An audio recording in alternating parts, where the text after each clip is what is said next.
Revelation chapter 20, verse 8.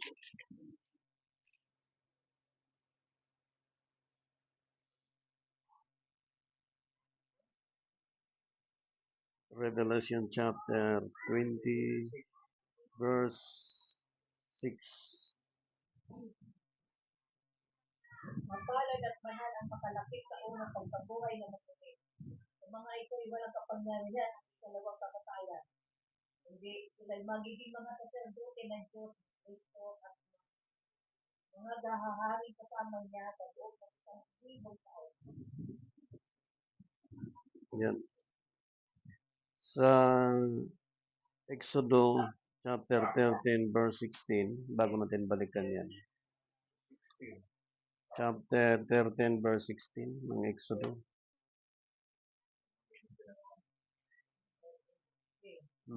Magiging pinakatanda sa inyong kamay at pinakalaala sa pagitan ng inyong mga mata.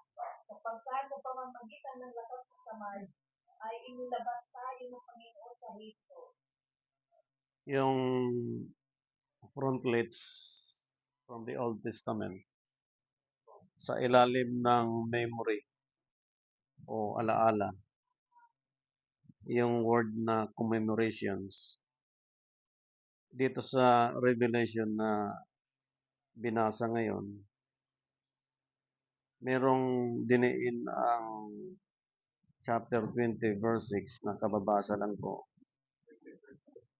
Mapalad at banal ang makalakip sa unang pagkabuhay na maguli.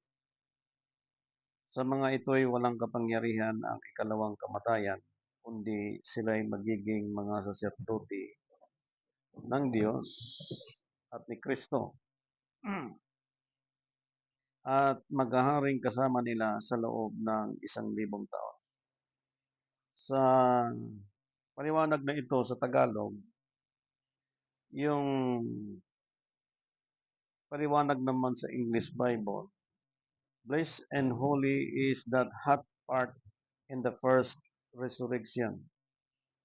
On such the second death hath no power, but they shall be praised of God and of Christ, and shall reign with Him 1,000 years.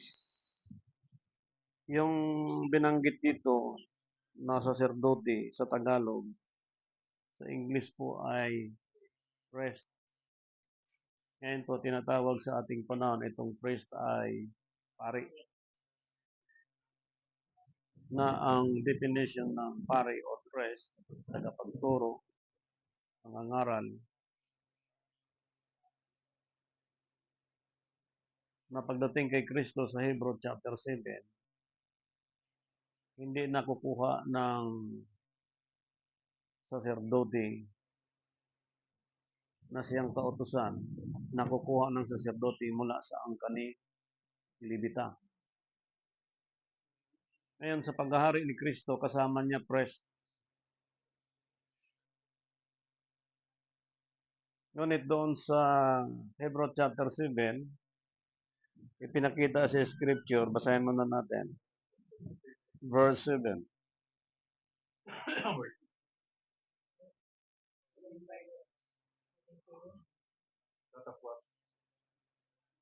Datapwat tulang ang man kung tatalo ang mababa ang pinagpala ng taas.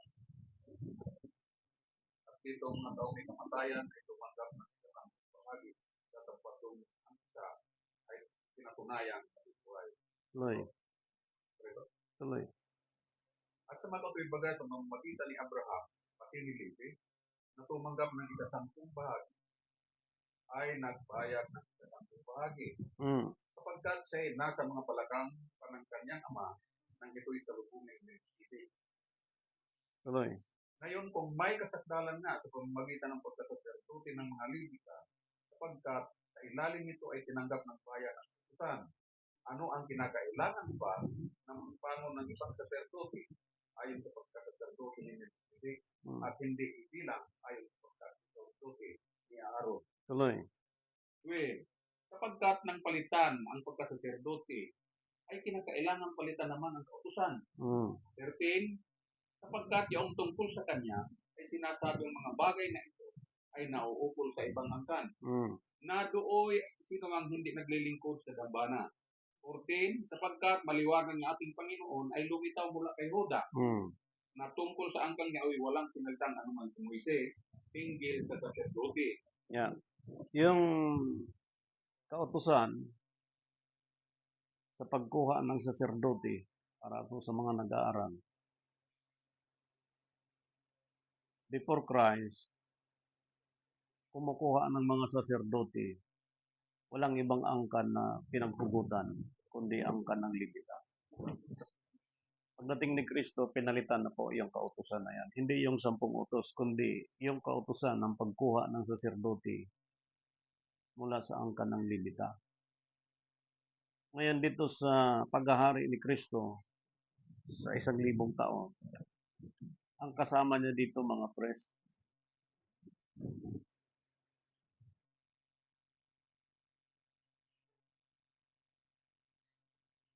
Ngayon, dahil saserdote, priest o pare, kinakailangan ang mga pare na ito sa panahon natin ngayon maituro sa atin ang memorial sa Old Testament na tinuro ni Moses in chapter 12 verse 14 na binanggit niya na that this is your ordinance forever. Yung ordinance forever ng Diyos para sa Israel, hindi para sa Gentile, but through Jesus Christ, by His kingship time, ang Gentile, ikukunik sila kay Abraham through Jesus Christ. Kaya bago mangyari yon, pinaliwanag ni Apostol Pablo in chapter 3 verse 25. Bilang paglilinaw po, bilang mga mananampalataya sa Diyos through Jesus Christ. Galatians chapter 3 verse 25.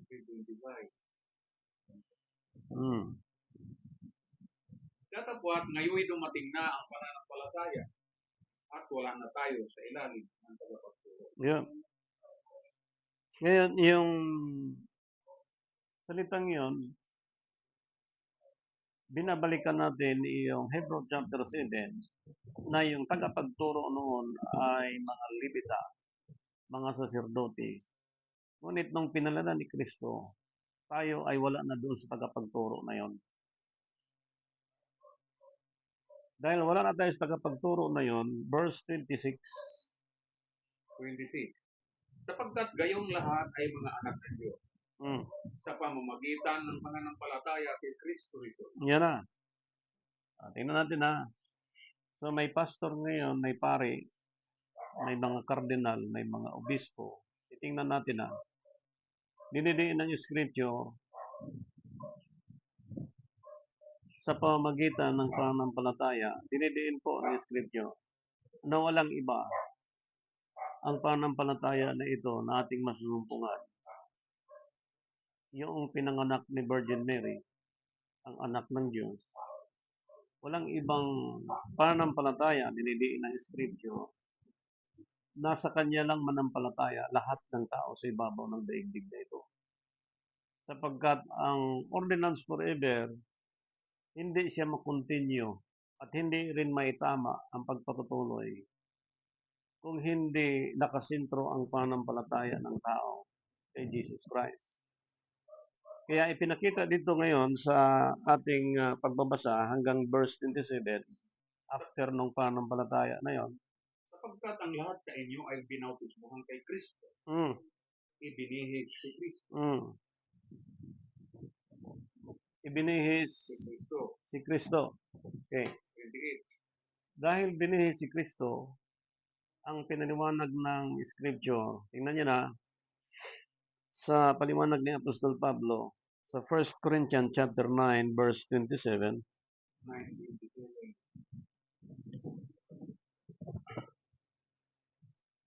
ngunit hinampas ko ang ating katawan at ating sinupil baka sakaling sa anumang paraan pagkapangaral ko sa iba ay ako rin ay isaksi. Yan ha. Hallelujah. So, we have so many thousands of preachers today. Preachers as a Christ believers, pastors, priest or pari, sacerdote. Okay. Iningatan ni Paul ang kanyang pagtuturo. Baka sa kanyang pagtuturo siya man din ay matakwil din. Dahil doon sa pananampalataya, dahil doon sa tamang pagsunod, na hindi na tayo sa ilalim ng tagapagturo mula sa angkan ng libita, kundi nung si Kristong dumating na pinalitan ang lahat ng mga saserdote, siya na yung saserdote natin na pinaliwanag ng Hebrew chapter 3 verse 1, tinawag siyang He is the high priest of our profession. Now, sa ilang libo ngayong mga pare sa buong daigdig na ito, hindi natin matutulan yan. Pagdating sa pananampalataya, ang kilalaning pinaka-high priest, si Jesus Christ. Hindi ang Santo Papa. Hindi ang mga nagpakilalang mga leader ng mga churches, kundi si Jesus Christ. Sapagkat si Jesus Christ ang nagbigay ng kaligtasan, katubusan at buhay na walang hanggan. Si Jesus Christ ang pinadala ng Ama bilang larawan ng Diyos na siyang katuparan ng seventh day. Okay. And pagdating doon sa verse 28, 3:29,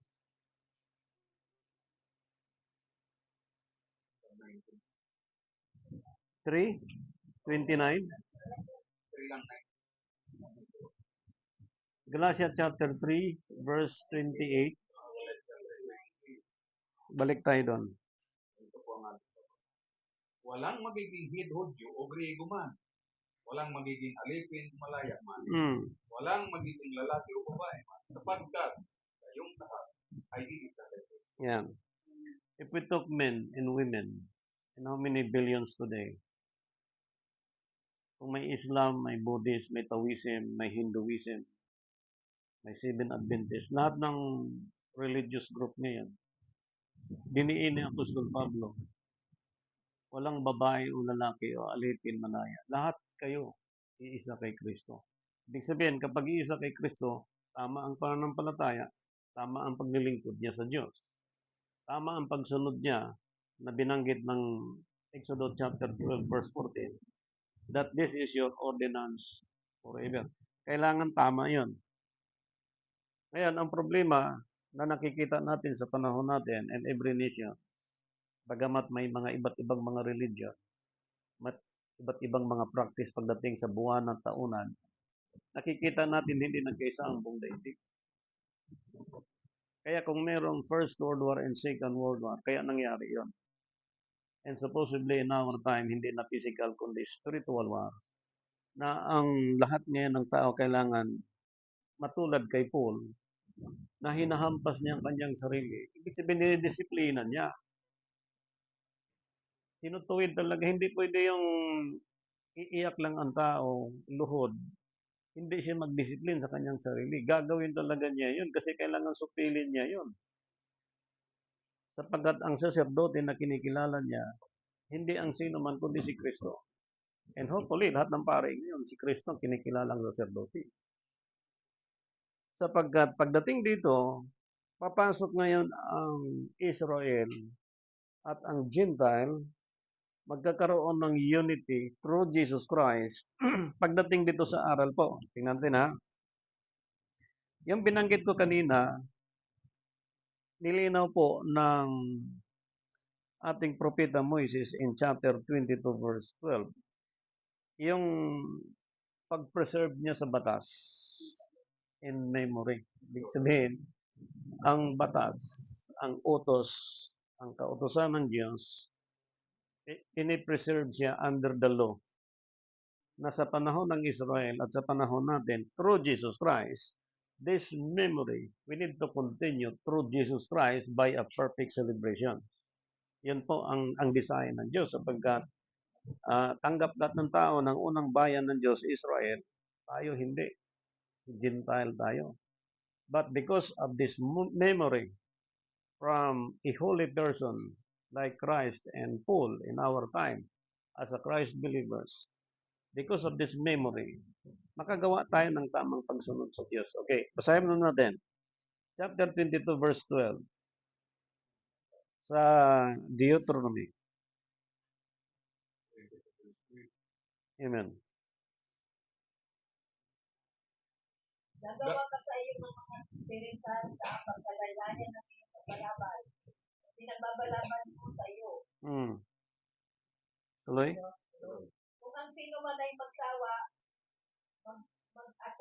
at sumipi sa kanya at kanyang kapuotan siya. Okay. At kaniyang bintangan ng mga kaya-hiyang bagay at ikalat ang isang pasamang dangal niya at sabihin, aking pinuha ang babaeng ito at nang sipinan ko siya ay hindi ko matungtungan sa kanya ang mga tanda ng pagkadigtilya. So pag pinansin mo po yung aral na ito from the Old Testament up to the present, ang ipinakita dito, it is a bad memory in our time kapag ating i-continue. So, as a Gentile before, hindi natin alam yon. Nung naintindihan natin ngayon, nakita natin hindi pala maganda na itong alaala na ito sa panahon natin, kinakailangan talaga lahat ng tao na nagkasala laban sa Diyos, foreigner or local, babae at lalaki, kailangan talaga makita nila ito. Sapagkat walang ibang makita sa Biblia na solutions na makapagbigay ng kapatawaran sa tao at pangako mula sa Diyos, si Jesus Christ lang. Kaya nilagay talaga siya sa kalagitnaan sa aral ng Diyos. Kasi babalikan natin po yung 10 utos. Iano ko lang, i-visualize ko lang. Yung 10 utos, mapansin nyo po, from 1 day up to 6 day, yun yung creation ng Diyos. Pagdating ng 7th day, God was rest. Sa 10, may natira pang 3. Ang 3, hindi po pinag-uusapan. Kung babalikan nyo ang resurrection of Jesus Christ, hindi siya na-resurrect sa 1st and 2nd and 4th day, kundi 3rd day. Yan. Doon sa 10 utos, makikita mo, from 1, 2, 3, ang kasunod nun up to 7, 4, 5, 6, 7, 4. Na ang magmula sa 7, 8, 9, 10, yung 10, nasa gitna yung 4 na numero. Okay?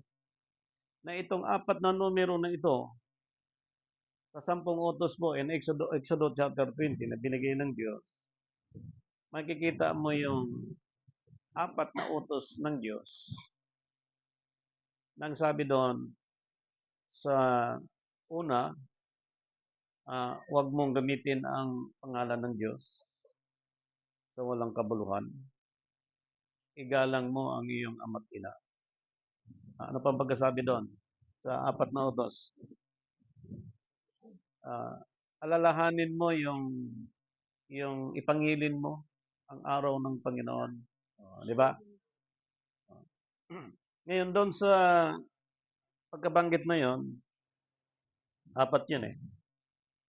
Yung ipangilin ang araw ng Diyos, ang araw ng 7th day, God was rest. Yun yung araw ng Diyos.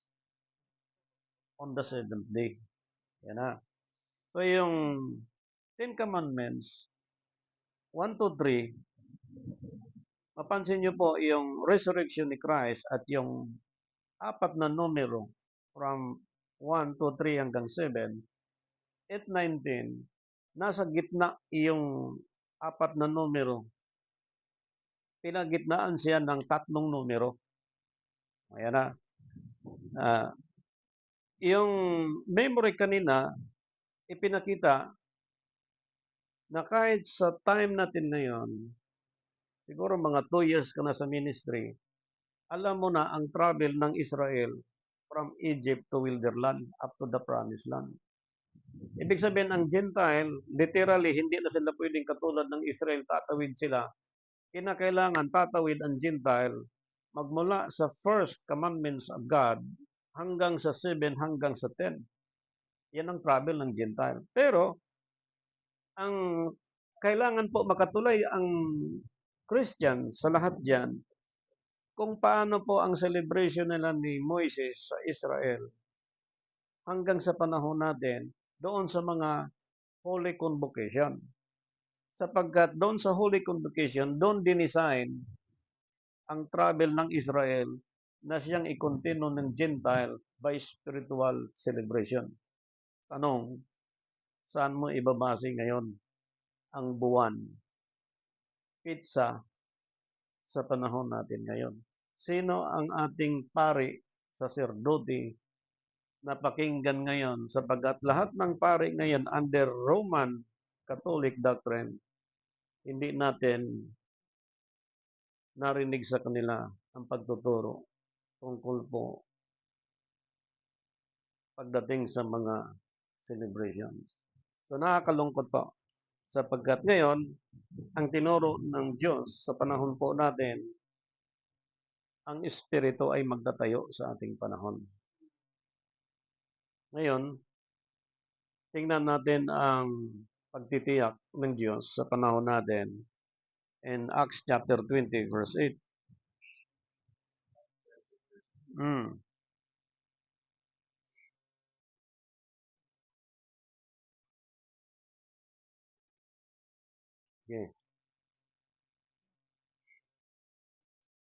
Acts chapter 20 verse 8. At may maraming mga 20. At may maraming mga ilaw pumilit sa itaas sa pagkakatipunan namin. Acts chapter 20 verse 28. 28 yung gawa sa Espiritu. 28. 28.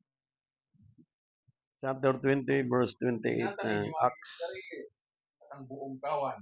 Sa kanila'y ginawa kayo ng Espiritu Santo ng mga obispo upang patanin ninyo ang iglesia ng Diyos na Ngayon, binili ng kanyang sarili. ang linaw. Binili ng kanyang sariling dugo. Na nagmula ang dugo sa larawan ng Diyos. Nagmula ang dugo na siyang pumalit ng lahat ng saserdote mula sa angkan ng Libita, na ang dugo na bumuhos na krus ng Kalbaryo to save and to redeem, to forgive our sin. Walang ibang dugo ang larawan ng Diyos, which is our Lord Jesus Christ. Kaya pinaingatan ng obispo sapagkat itong mga taong ito ay binili ng dugo. Ibig sabihin, ang pari kasama sa paghahari ni Kristo sa loob ng 1,000 taon, wala ka ng paring marinig na magtuturo ngayon, liban kay Jesus Christ. Sino ngayon ang mag-regulate sa aral sa panahon natin? Ang tayo ng Espiritu Santo, mga obispo. At hindi rin brother, sapagkat ang brother, hindi binigay ang opisina to edify the body of Christ, Ephesians chapter 4. Ang binigyan doon, propita, apostol, evangelist, pastor, at guro. Walang brother. Problema ito sapagkat ang special na kasama ni Kristo by His kingship time in 1,000 years, even today, nag-start siya. May understanding katulad ng saserdote, katulad ni Kristo, itong mga paring ito. Sino kaya ang ating asahan sa panahon ngayon? Yung tayo ng Espiritu o yung mga pari ngayon tayo ng Roma? Ito po, paglilinaw lang sa buong daigdig, no? Kaibigan, kamag-anak, o sino man. Try niyong magsuri. Try niyong magbalangkas ng banal na kasunatan. Sapagkat mahalaga po na makita natin ang katunayang ito. Sapagkat nagbigay na po ng instruction ang Diyos from His memory and the remorse time of Esau. Ang tao kasi ngayon po, hanap buhay, nag-ipon, negosyo, busy. Ngayon may ipinakita po from the memory and the remorse time from the Old Testament para po ma-apply natin, makita natin mga mananampalataya sa Diyos. Sa Hebrew chapter 12 verse 16, ito po yung remorse time from the Old Testament. chapter 12, 16. Hmm. Baka magkaroon kayo ng sino man mapakiapid o mapagkapastangan gaya ni isa na sa isang pinggang pagkain pinagkaya kanyang sariling pagkapangalan. Now, paalaala ito ni Apostol Pablo sa lahat ng pari, sa lahat ng mga naglilingkod sa Diyos, maging sa lahat ng mga tagapagturo, maging sa mga lahat ng nagpakilalang pastor. Lalo na yung nagpakilalang mga bishop na yun.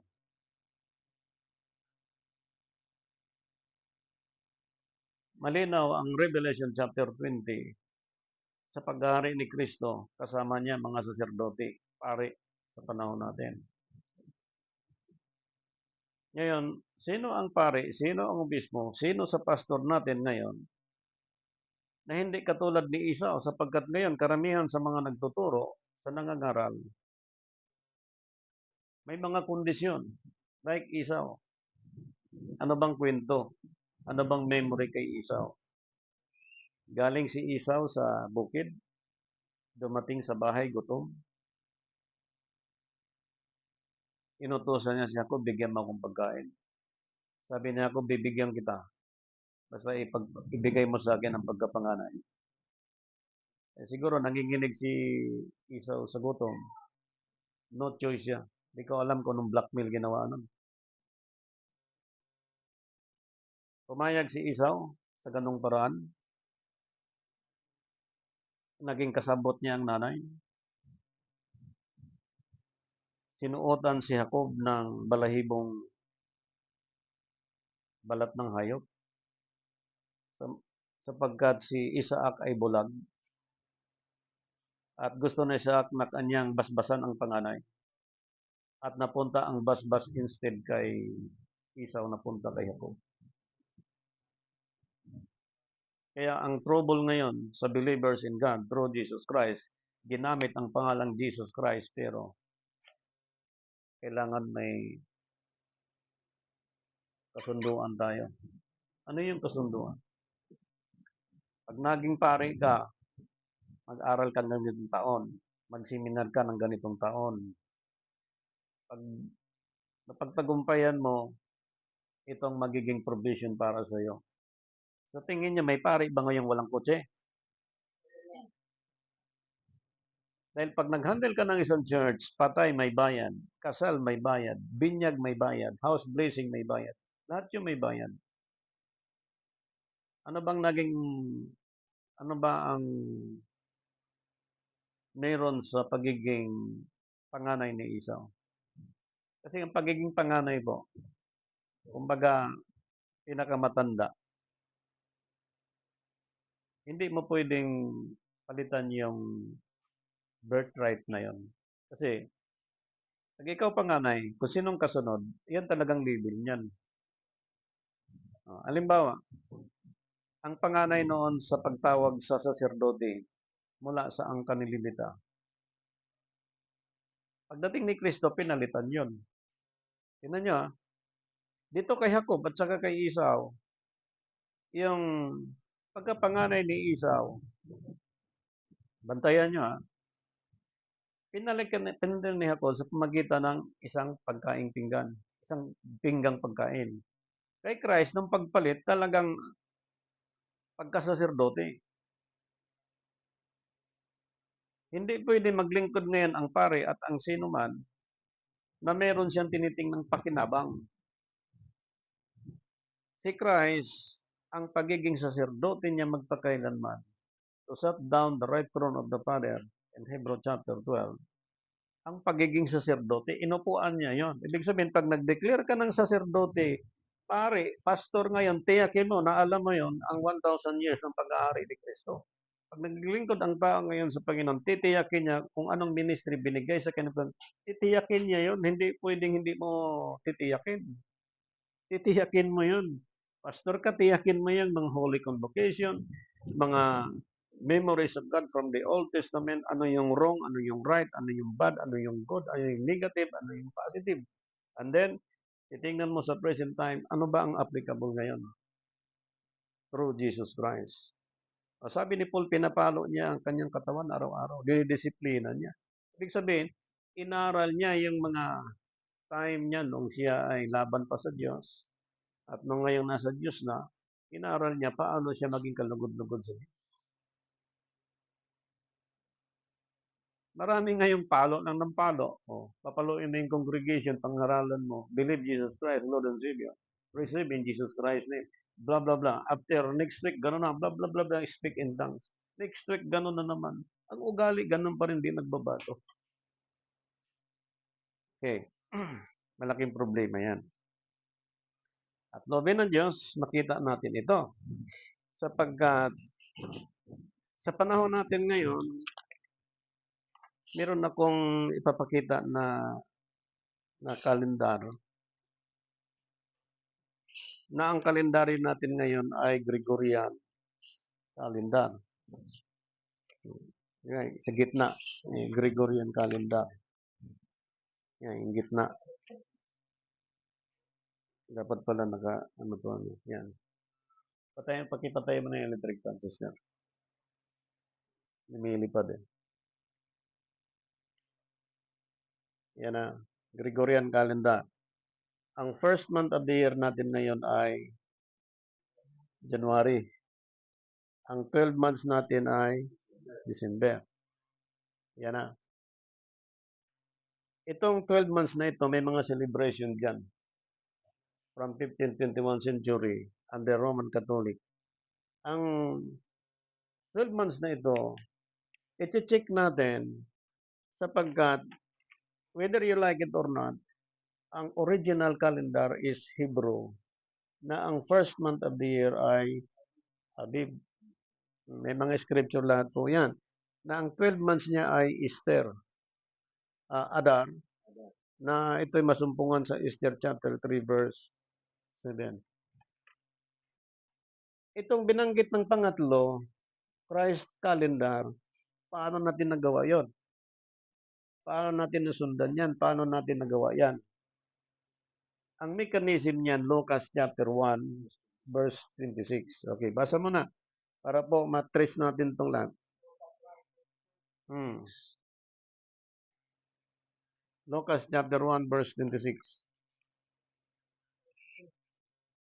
26. Ang isa-anim ng buwan na itinubog ng Diyos at Anghel Gabriel sa isang bayan ng Galilea. Yes. Malay Nazaret. Yan. Dito sa Gregorian calendar, dumating si Gabriel sa Nazareth sa buwan ng ika-6. Ayan na, June. Ngayon, nung tinanggap ni Mary yung mensahe na yon, galing sa Diyos, nadala ni Gabriel, ibig sabihin, pag tinanggap mo yung binhi, kung kailan mo tinanggap, ang isang buwan noon, ang kasunod na buwan is July.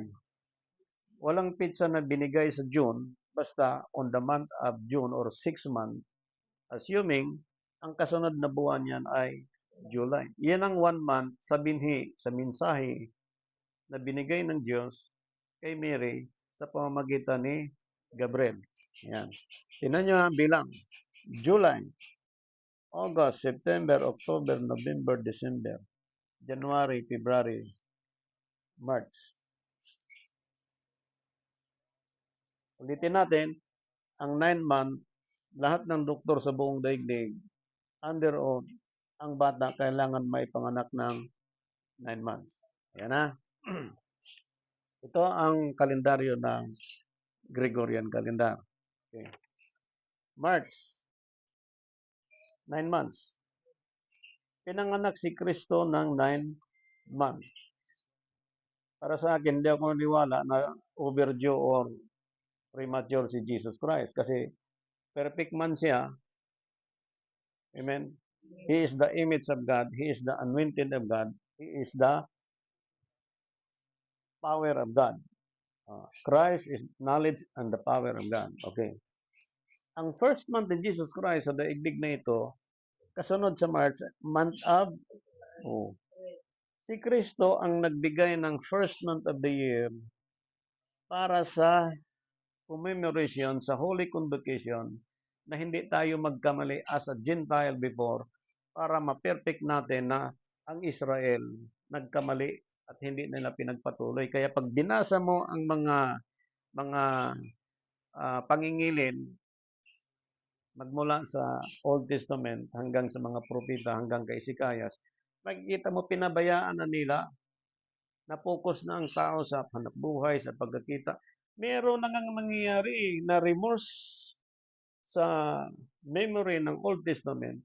Pagkain ang naging problema, kaya si Esau sa panahon natin ngayon, kaya pala merong aral, no? Pag pinanganak kang mahirap, mamatay kang mahirap. Pero kapag ikaw na kay Kristo, hindi pabayaan ng Diyos yung language na yon. Kasi po, pinaiingat sa kanyang paghahari sa 1,000 taon kasama mga saserdote na yung mga nagtuturo na ito, mga bishop, yung tinuturuan nila, sila ay binayaran ng dugo ni Kristo. Sariling dugo yun ang binayad. Pinaiingatan. Ibig sabihin, ang paglilingkod sa Diyos, ingat talaga. Okay, ingat. Ngayon, first month ni Jesus Christ sa month ng April after nung pinanganak siya ni Mary. Ito ang design ng kanyang kalendaryo. Kaya tinawag natin siyang Christ calendar. Ang first month of the year, April. Ang 12th month is March. Tingnan nyo yung March, nandito po siya sa Gregorian calendar. Yung April, nandito po sa Gregorian. Inarrange ni Kristo. Paano naging ganon? Yan mga sa Exodus chapter 13 verse 4, pinaalis sila si Moises ng Diyos on the first month of the year. O ano yung first month of the year sa Hebrew calendar? O di ba Abib or Nisan? O, ito yung Old Testament. Ngayon, pinakukuha siya ng kordero sa buwan, sa pitsang ikasampu, alagaan niya ng 4 days. Andiyan lang sa scripture. Chapter 12 verse 6, may kita niya. Alagaan ng 4 na araw, kukuha siya ng kordero sa first month of the year sa pitsa Gis. Alagaan ng 4 na araw, so 10 plus 4 equals 14. Anong buwan ang celebration ng Passover? First month of the year. Sa Hebrew, Abib or Nisan. Sa Gregorian calendar, April. Amen. Ibig sabihin, ang celebration ng Passover, tuwing 14 ng first month of the year, sa Hebrew, Abib, sa Gregorian, April. Tanong, anong Passover na tinuro sa atin sa Gregorian calendar sa tinuro ng mga pari pagdating ng January? Mayroong January 10 na pinapasyal yung Nazareno sa Cebu, dito sa Metro Manila, pinoprosesyon.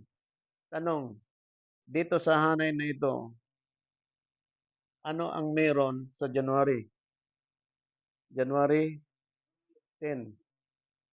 Sa 10 calendar, January sa arrangement ni Christ. Walang celebration po dyan. Sino ang nagturo sa mga pare na may mga ganong procession every January 10? Ibig sabihin, yung mga pare na yon, hindi totoong mga kasama. Yung mga pare ngayon, hindi totoong kasama ni Christ. They are claiming as a Christ believers, as servants of the Lord, pero hindi sila totoong kasama sa paghahari sapagkat hindi nila naituro ng tama sa atin ang tamang kalendaryo kung paano i-apply ang mga celebration ng Diyos sa loob ng isang taon. Inarrange na nga ni Kristo para maitumpak natin ang paglilingkod. Tingnan nyo. February. Anong celebration dito? 11. Itong February, walang celebration sa atin to. Sa Biblia, walang holy convocation dyan. Walang holy memorable celebration dyan. Tingnan natin anong meron sa February 14? Oh. Galing ba dito sa pag-aris ni Kristo sa kanyang kalendaryo? Hindi.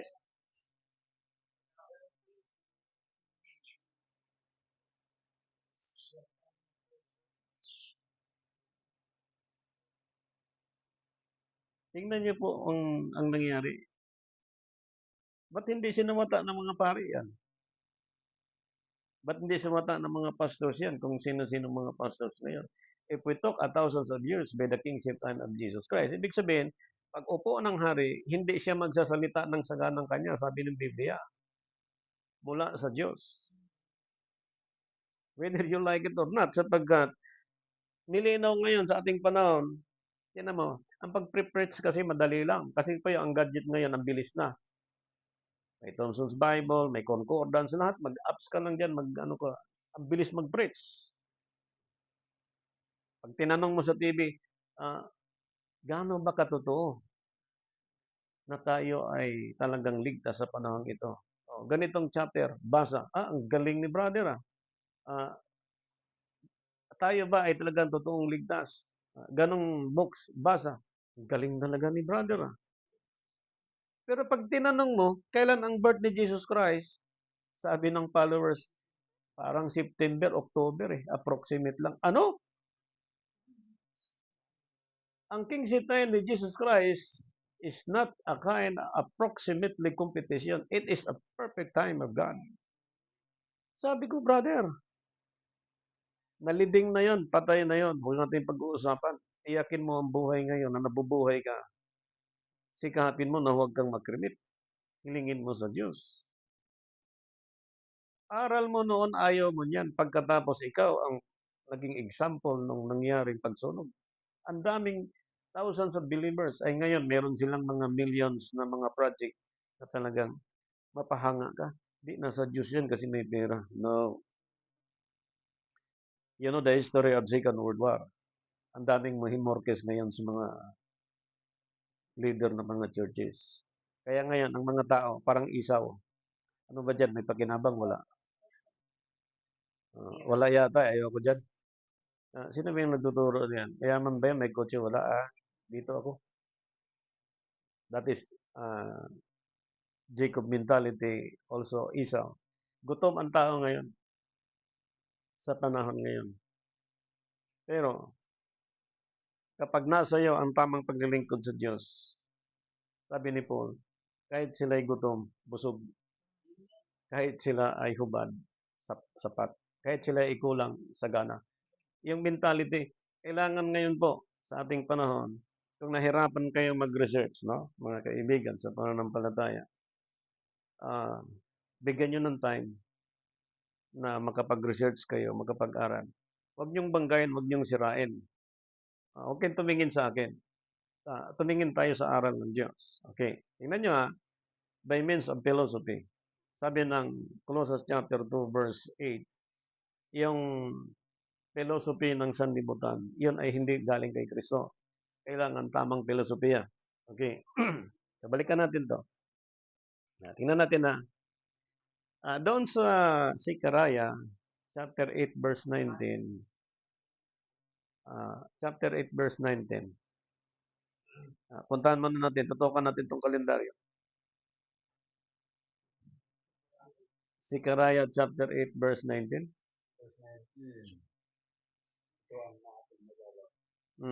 Ganito ang sabi ng Panginoon ng Bukbo. Ang ayuno sa ika-4 na buwan, at ang ayuno sa ika-5, at ang ayuno sa ika-7, at ang ayuno sa ika-10 ay magiging sa sangbahayan ni Juda, kagalakan at kaligayahan ng mga listahan. Kaya inyong ibigin ang katotohanan at kapayapaan. Ngayon, pag pinag-uusapan ang lahi, ang mga Christ believers, kinakailangan maging lahi siya ni Juda by faith in God through Jesus Christ. Kaya yung mga lahi natin, mga paryente, dapat lumabas tayo doon sapagkat sa Acts, nilinaw po, magsiligtas kayo sa likong lahing ito. Pag hindi naglilingkod sa Diyos, huwag kang masyadong emotional dyan. Kasi may declaration na po dyan. Bakit? Sa time ni Lot, anong sabi ng Diyos? Pag alis nyo, huwag kayong lumingon. Oh. Siguro may kamag-anak yung asawa ni Lot. May pinsan, kamag-anak, gano'n. Nanghinayang siya. Oh. Paglingon ni yung asawa ni Lot, nagiging haliging asin. Kaya sa ating panahon, hindi ka pwedeng lingon-lingon ngayon sa pinsan, kamag-anak kasi hahatakin ka talaga niyan. Hahatakin ka talaga niyan. Hindi lang sa matisod ka, hindi lang sa mawala ka sa paglilingkod, kundi babalik sa dati mong pagkatao. Kailangan ganun po ang posisyon. Okay. Tingnan nyo, balikan din, bago natin balikan yung apat na ayuno na yan. No? Dito muna tayo sa kinasahanay. Sana tayo kanina? March, April, May, June. Anong okasyon sa January? Binanggit na natin. Sa February, yan na yun, itong darating na ano. Wala sa celebration dito ha, titiyakin natin to. March, ano bang merong okasyon? Wala. Hindi, sa sanlibutan. March, April. Oh. March. Hindi tiyak, no? Minsan March, minsan April. June. Anong mga okasyon dyan? July. August. Wala. September. Oh, yan. October.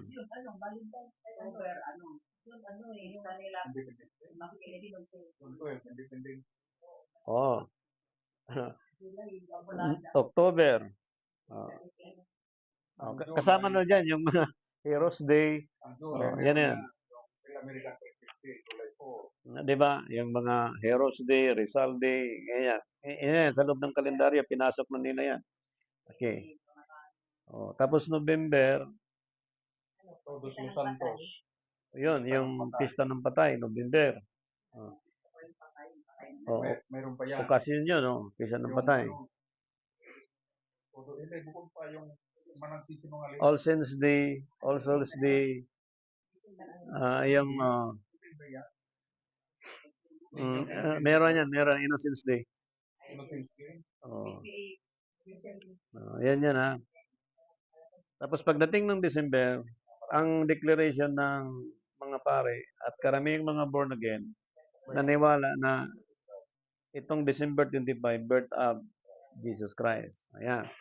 I-check natin dito sa Christ calendar kung ano po ang position dyan na sinunod nito at hindi. Natin natin ha, sa Christ calendar. Ulitin ko, pinanganak si Kristo 9 months sa position ng Lucas chapter 1 verse 26 from June, July 1st month up to March, which is 9 months.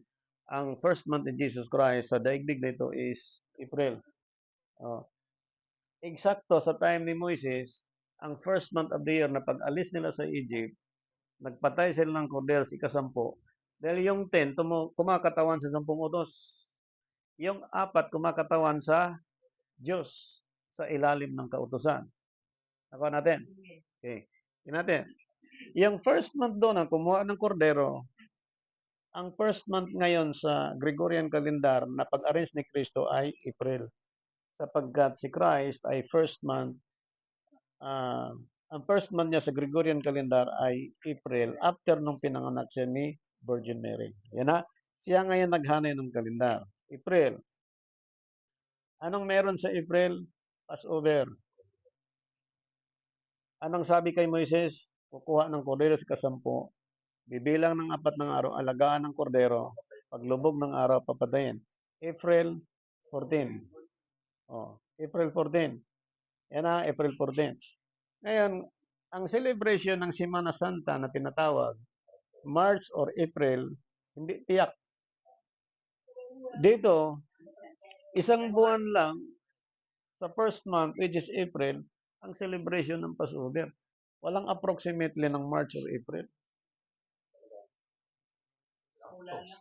Pagdating ng May, ayan na, pagdating ng May, sa ating panahon, pagka balikan mo yung ayuno sa ika-4, ang April from January, pang-4 na buwan. Yan ang ayuno sa ika-4. Pag binalikan mo ng ayuno sa ika-5, yun yung May. Pagdating dito sa panahon natin, sa hanay ng Gregorian calendar, ang May, anong okasyon dyan? Sa pagbibutan, marami yan. Yan, Mayo. Sa Flower. Pista-pista ng mga santo-santo. Pistahan yan. Ang daming pista. Magmula Metro Manila hanggang probinsya. Lalo na sa inyo, lugar, yung mga taga-kuan na hindi na makauwi, dito na nagbubuo ng pista. Yan na. Tingnan nyo. Yan ay tinawag ng ayuno sa ika-5. Pagdating ng June, alam natin kung kailan dumating si Gabriel sa panahon ni Mary. On the 6th month of Gregorian calendar. Yun June. Ayan na. July. Anong celebration dyan? Wala. August. Anong celebration? September. October. Yan. Ang October, which is ayuno sa ika-7. Ang ayuno sa ika-7, ang bilang niyan, unang buwan, April. Ayuno sa ika-7. Ayuno sa ika-10, Leviticus chapter 23, makikita mo na bago mag-15 ng October, sa ika-10, magkakaroon ng pagdalamhati sa sarili bago siya aharap sa Diyos. Sa Old Testament, sa time natin, bago siya tawaging, you are the tabernacle of God, ang tabernakulo ng Diyos nasa mga tao. Saan makita yan? Chapter 31, verse 3. Bago siya magiging tabernakulo ng Diyos, kailangan maglinis siya sa kanyang sarili. Yan ang sinabi ni Paul kanina, na pinapalo niya ang kanyang sarili araw-araw. Na baka sakali sa kanyang pagtuturo, baka siya matakwil din. Kaya iningatan niya ito. Ayan na. Kaya pagpare ka ngayon, hindi ka pwedeng hindi magsuri sapagkat ipinakita ang hanay sa kalendaryo na itong sinusundan natin sa ilalim ng Revelation chapter 20 verse 6, mga pari na kasama ni Kristo sa maghari sa loob ng 1,000 taon. Yan na. Pagdating ngayon sa mga buwan, sa arrangement ni Christ, tingnan nyo, ang October 7 months, pagdating ng November, pagdating ng December, walang birth of Jesus Christ dyan.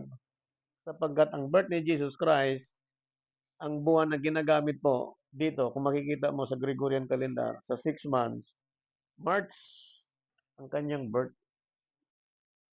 Pagdating dito sa hanay na ginawa ni Jesus Christ, 9 months ang December, 10 months ang January, 11 months ang February, 12 months ang March. Paano ngayon yan natin pakita? Bakit 3? Because we have 3 kinds of dispensation. Father time dispensation, sonship time dispensation, and spirit dispensation. Espiritu na si Kristo. Iniwan niya ang kalendaryo sa time natin para pag nag-celebrate tayo sa loob ng 1 taon, ang kalendaryo ni Kristo ang susundan natin, hindi ang kalendaryo ng sanlibutan.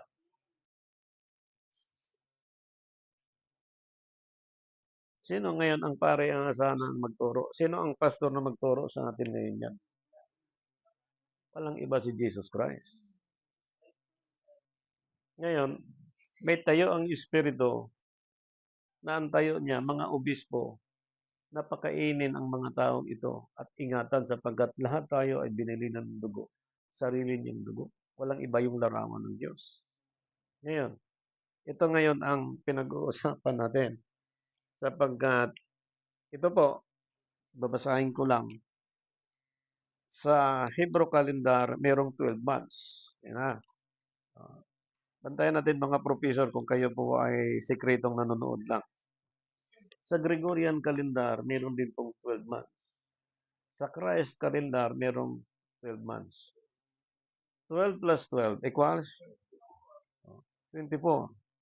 Plus 12. 36. Yan na. Yung 3 na binanggit natin kanina, the day of resurrection of Christ, 3 days and 3 nights, yung 3. Okay. 3 plus 6. Creation by God. Ah, yung 30, yan ang time na nagsimula si Kristo ng kanyang ministry. Mababasa natin yan sa Lucas chapter 3. Kaya po, ang baptism, isingit natin ng konti, kung anong edad ni Kristo ang baptism, ganun din dapat ang turo ng mga pari na nakasama ni Kristo sa paghahari sa loob ng 1,000 taon, na dapat ang bata hindi tawaging baptism, kundi dedication. Sa anong edad? 30 anyos. Ang tanong, bakit mga sanggol ngayon iwiwisikan?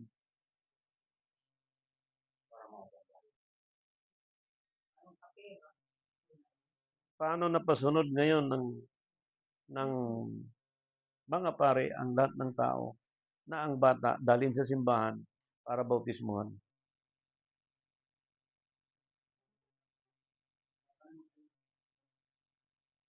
30 anyos. Mga churches born again Christian, nagbaptize below 30. Pag inaral mo ang baptism, katulad siya ng isang tao na walang iba, si Jesus Christ, na namatay at muling nabuhay. Pag sinabing namatay, ilibing. Lahat ng libingan, private or government cemetery, pag tinanong mong supportero, gano'ng kalalim pag naglibing ng tao? Lahat magsasabi ng ganong kalalim. 6 feet. Bakit kung nakalutang lang? Mabaho. If we talk immersion, ang immersion under the surface of the water, mababaw. Pero kung submersion, pasok siya sa 6 feet below. Ibig sabihin, pag ang tao, ang pari, ang pastor, ang bishop, na nagpakilala sa ating panahon, kung nakalibing ng tamang libing, hindi sana mangangamoy ang aral nila ngayon. Bakit natin nakita to? Kasi nangangamoy sila ngayon. Nagsasabi silang tagapagturo, nagsasabi silang mga pari, nagsasabi silang tama ang doktrina na pinairal nila. Pero nakita natin, based on the scripture, inangkit pa nga nila, silang nagdala nito. Bakit sila nangangamoy? Dahil mali ang paglibing. Hmm.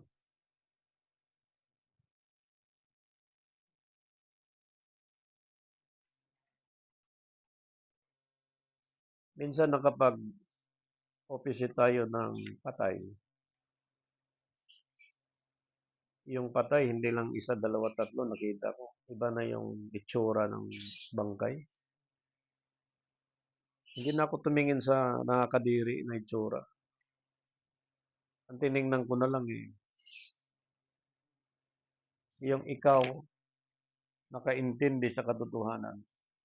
Kahit bakterya yan, nasa ilalim ka ng covering ng Diyos. To protect that God, nagbigay siya ng silyo sa iyo para hindi ka mapiktuhan ng bakterya. Kasi mahirap kaya nagpe-preach ka ng ganyan, nagturo ka may naka ano diyang bangkay. Sa ibang bansa pa nga sinusunog Tapos diyan pa sila naliligo. Tapos naaamoy nila yung katawan. Siyempre yung usok gumaganon. Siguro kumbaga sa araw-araw naglitsyon sila ng baka. Kaya ng kanilang kalooban. May sa India yata kung saan bansa 'yon. Pinakita 'yan sa talagang sinusunog nila, halos dikit-dikit yung mga tao. Tradisyon nila 'yun.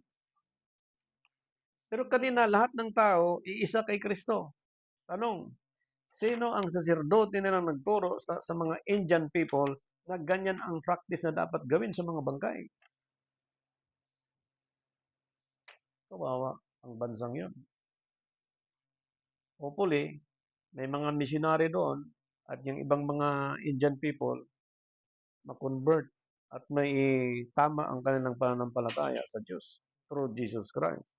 Para po ihanay ng mabuti, ituro ng mabuti ang tamang pagsunod sa Diyos. Sapagkat ang claim ng Diyos, we are the temple of the Holy Spirit. We are the habitant of the Holy Spirit. Ibig sabihin, importante tayo sa Diyos. Pag importante ka, ibig sabihin, hindi hayaan ng Diyos na ganun-ganunin ang katawan mo. Kaya nga, ang ibang aral sa Biblia, nagkasala ka man kasing pula ng dugo. paputuin katulad ng nibi. Yan ang forgiveness ng Diyos. Kung ikaw ay nilustay ng demonyo ng maraming panahon, pinaglaruan ka ng demonyo ng maraming panahon, gagawin kang Diyos na isang napaka-birhin na tao. Ibalik ka sa original by the resurrection of Jesus Christ. Kaya itong ating pong pinag-aralan na 7th day of the week, which is Christ Sabbath, larawan niya ang tumayo to save and to redeem. Kaya ang 7th day, after the 7th day, Christ was the resurrect after 3 days and 3 nights. Hindi na siya makita by physical. Makita na siya dapat sa church. Sinong mga tagapagturo sa church? Pare, pastor, kardinal, bishop. Sinong magturo sa atin nito? Para ang yearly holy convocation sa Panginoon, maitama. Ngayon, kiniklaim ng Biblia na ang kasama ni Kristo sa kanyang paghahari sa loob ng 1,000 taon. Mga saserdote, tingnan nyo ang promise ng Diyos. Balikan natin. Revelation chapter 20 verse 6.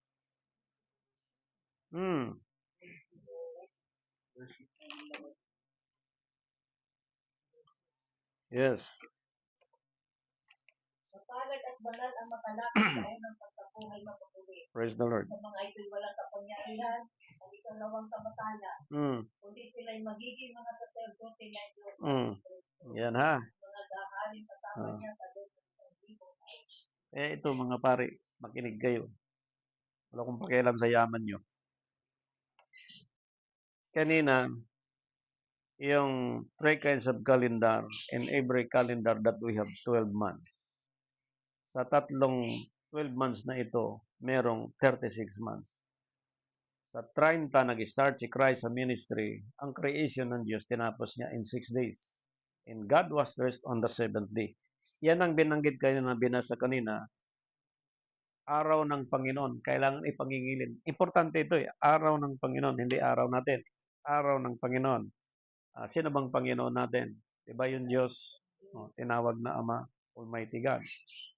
By His new name, Revelation chapter 2 verse 17, 17 verse 6, chapter 17 verse 6 ng John, ang pangalang yun mula sa Ama, pinakilala sa atin. Yan na. Yung larawan na ito, hindi na nakikita. Nakikita siya ngayon sa church. Kaya tinawag siyang, He is the head of the church. Ang body mga apostol, tayo ay partakers. Ayan na. Yan ang design ng Diyos pagdating sa tao. Ngayon, itong competition na ito, no, sa 3 buwan na ito na may 12 months in every calendar, 30 years old, nag-start si Christ sa kanyang ministry. Ang creation, tinapos niya from 1 day up to 6 day. Okay. God was rest, plus 1. Ilan na? 36 plus 1. 37. 30 again, nag-start ang ministry ni Christ. Tinapos niya ang lahat ng bagay, spiritual and physical, hanggang 7th day. Ayan na, 7th day. Ibig sabihin, ang church, nakinabang na sa creation ng Diyos from 1 day at 7th day and 6th day, mayamat mahirap, bilyonaryo at bilyonaryo. Na ngayon, ang pare, hinihintay natin na magturo sa atin sa tamang celebration, magmula sa original na kalendar at binigay ng Diyos na kapahintulutan itong Gregorian calendar na pag-arrange ni Kristo ng buwan, makita